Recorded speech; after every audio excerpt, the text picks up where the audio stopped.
And I know a lot of people are saying, oh, no, they're still laying off because of overhiring, after the pandemic. No, no, no, that happened. That already happened. That already happened. But you can actually watch this peak on charts, and you can line up. I just did all the Mag 7 actually, and you can watch all of this. You can see where they started laying off, and then you can see where it tailed off completely for US workers, and where it went across or it grew for offshoring, nearshoring, whatever non-American work you want to call it.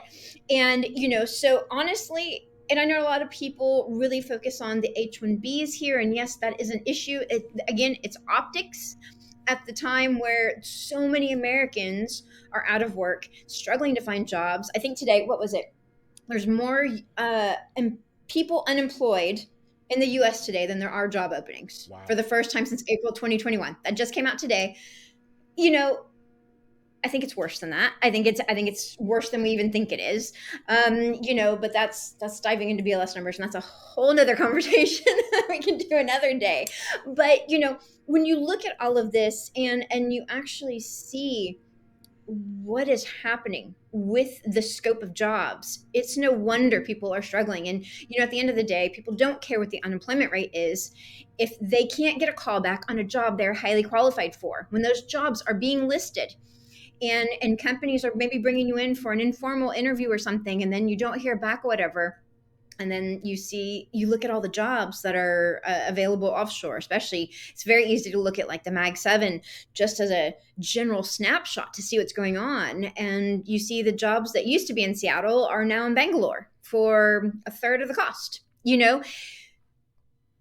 There's a big change happening, and companies, like I said, it is a corporate revolution. They just went, no, we're doing this, and they are focusing on margins. Companies are focused on scaling margins over scaling teams these days, and I don't see that changing anytime soon because profits are awesome. I get that.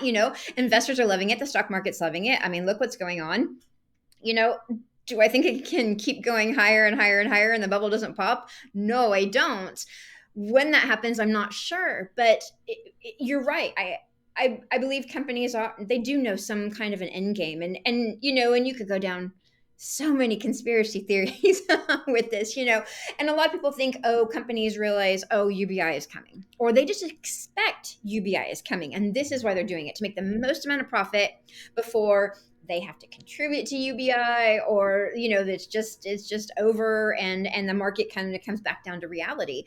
But whatever it happens to be, the workforce as a whole is struggling, and I find it interesting bringing into AI into this. When you're talking about all the American jobs being offshored, and let's just say to China and India, those are the two biggest areas overall for offshoring, and headquarters, and stuff like that.